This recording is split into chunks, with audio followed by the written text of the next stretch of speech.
Hello student. आज हम पढ़ेंगे क्लास 8 के मैथ का एनसीईआरटी का चैप्टर 2 का एक्सरसाइज 2.2 का क्वेश्चन नंबर 11। जैसे कि क्वेश्चन नंबर 11 में आप देख रहे होगे एक बैचंग, यहाँ एक नाम देख रहे होगे बैचंग, जिसके फादर का एज है 26 ईयर्स यंगर देन बैचंग्स ग्रैंडफादर। मतलब जो बैचंग का दादा है इससे इसके पापा 26 ईयर्स यंगर है, छोटा है। और 29 ईयर्स यहाँ जो देख रहे हो ओल्डर देन किससे है, तो बैचंग से।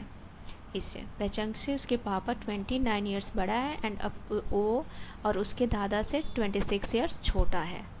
और फिर तीनों का जो ऑल ऑफ द थ्री, तीनों का एज का सम दिया है 135 ईयर्स। तो हमें यहाँ पे तीनों का एग्जैक्ट जो एज है वो नहीं मालूम है, तो उसे हमें फाइंड आउट करना है। तो लेट्स गो। अब यहाँ देखो, तो सबसे पहले हम लोग इसको छोटे छोटे तरह से लिखते हैं कि कैसे इसको लिख पाएंगे। जैसे बैचंग का father 26 years younger than the Bachung's grandfather, उसके दादा से बैचंग का फादर कितना छोटा है, तो 26 ईयर्स छोटा है। तो मान लो यहाँ पे उसके फादर जो है, father is equal to grandfather, और ग्रैंड फादर से कितना छोटा है, तो 26 ईयर्स छोटा है। मतलब ये ग्रैंड फादर का एज हुआ जी, जिसमें से माइनस अगर करोगे तभी तो निकलेगा ना एग्जैक्ट कि उसके फादर कितना है। तो उसके ग्रैंड फादर से जो बैचंग का फादर है वो 26 ईयर्स छोटा है। तो इसको हम मानते हैं इक्वेशन नंबर 1। फिर चलते हैं कि बैचंग और फिर जो उसके फादर है बैचंग का, वो 29 ईयर्स ओल्डर देन द बैचंग, बैचंग से 29 साल बड़े हैं। मीन्स कि उसके फादर जो है यहाँ पे बैचंग से कितने साल बड़े हैं, तो 29 साल। मीन्स कि यहाँ क्या हो जाएगा, प्लस होगा तभी तो बड़ा होने का वो साइन करता है। तो ये इक्वेशन नंबर 2 हो गया। अब देखो तीनों का सम, यहाँ पे क्या दे रखा है, तीनों के एज का सम दिया है कितना, 135 ईयर्स। मीन्स कि father plus grandfather plus Bachung, तीनों का एज का सम क्या दिया है, 135 ईयर्स। तो ये तीनों का सम हो गया, इक्वेशन 3 हो गया। अब देखो ये तीनों का सम, अब हमें क्या करना है, एफ है, एफ का वैल्यू देख रहे हो, अगर देखा जाए इक्वेशन को सॉल्व करने के लिए तो एफ का वैल्यू दो दो जगह दिया है। तो इस तरह से हम लोग क्या करेंगे कि जी और वी का कैलकुलेट कर लेंगे। तो यहाँ से जो है इस इक्वेशन से हम लोग जी को फाइंड आउट करेंगे।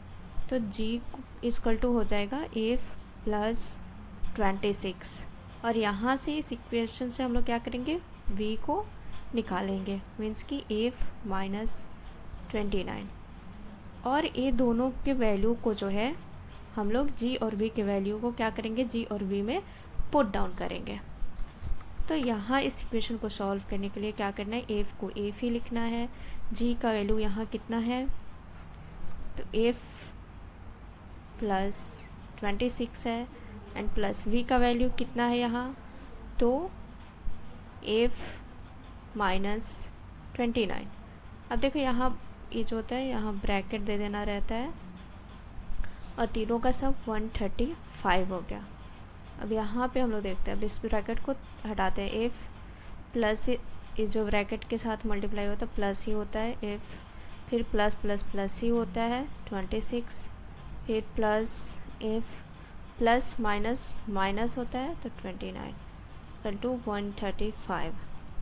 इस तरह से हमारे पास कितना है, 3f है, 3f और 26 माइनस 29 मीन्स कि क्या हो जाएगा, -3 इसका टू 135, 3f इसका टू 132। 3 को अगर इस साइड करते हो, सॉरी ये क्या हो जाएगा, प्लस हो जाएगा,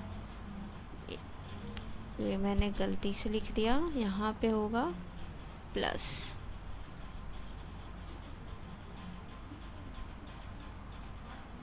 यहाँ पे 3 क्या है, माइनस में है, यहाँ पे देख रहे हो 3 जो है वो क्या है, माइनस में है। तो 3 माइनस में है, तो यहाँ पे हो जाएगा आके इस साइड आके क्या हो जाएगा, प्लस में हो जाएगा। 3 यहाँ पे माइनस में है तो 135 प्लस 3, तो ये क्या हो जाएगा 138, और एफ का वैल्यू क्या हो जाएगा 138/3। तो बताओ तो क्या हो जाएगा, तो 3 से अगर इसको कैंसिल करते हो तो क्या आ जाएगा, 3 4 जा 12, बचा 1 और 8 तो 6, 46। इस तरह से फादर का एज तो हमने फाइंड आउट कर लिया। फादर का एज कितना है, 46। ये हो गया फादर का एज। एंड अब हमें कैलकुलेट करना है, ये फादर का एज हो गया। फादर के एज तो हमें मालूम चल गया, अब हमें कैलकुलेट करना है किसका, ग्रैंडफादर का एंड ये बैचंक्स का एज। तो यहाँ देखो, यहाँ पे क्या है कि यहाँ से हम लोग किसके एज को कैलकुलेट करते हैं, ग्रैंडफादर का। तो फादर का हमें पता है 46 है प्लस 26, ये कितना हो गया, 72 हो गया। ये हो गया ग्रैंडफादर का एज।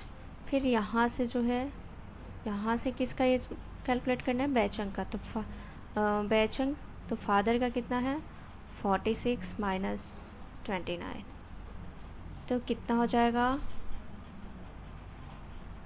7 एंड 1, ये हो गया 17। बैचंक का 17, ग्रैंडफादर का 72 एंड फादर का कितना हो गया, फादर का हो गया 46। इस तरह से क्वेश्चन नंबर 11 सॉल्व हो गया। अब हम लोग जो है एक्सरसाइज 2.2 का क्वेश्चन नंबर 12 को देखते हैं। तो क्वेश्चन नंबर 12 क्या बोलता है, 15 years from now Ravi age will be 4 times his present age. मतलब कि 15 ईयर्स फ्रॉम नाउ, अभी से 15 साल बाद रवि का जो एज है, रवि का जो एज है वो 4 टाइम्स ज़्यादा रहेगा अभी के एज से। तो अभी का एज हमें पता नहीं है, उसी को कैलकुलेट करना है। तो यहाँ जो है हम लोग मानेंगे all let present age be x. अभी के एज को, प्रेजेंट एज को हम लोग एक्स मानेंगे, क्योंकि हमें मालूम नहीं है तो हम लोग एक्स मान के चलते हैं। और अभी के एज से 15 साल बाद, मतलब अभी का जो एज है इससे 15 साल बाद जो है 4 टाइम्स ज़्यादा रहेगा रवि का एज। मीन्स कि एक्स प्लस 15 साल बाद, मीन्स कि इसमें से क्या हो जाएगा, ऐड हो जाएगा 15, और ये कितना होगा, 4 टाइम्स, अभी के एज का 4 टाइम्स। ठीक है, ये अभी का एज है और इससे 4 टाइम्स मतलब ज़्यादा रहेगा अभी के एज का, तो 4x हुआ। अब इसी इक्वेशन को क्या करना है, कैलकुलेट करना है। x को x के साइड करना है एंड कांस्टेंट टर्म को कांस्टेंट टर्म के साइड करना है। तो हो जाएगा 4x minus x is equal to 15, 3x is equal to 15, x is equal to 15 by 3, 5, मतलब प्रेजेंट एज क्या हो जाएगा 5।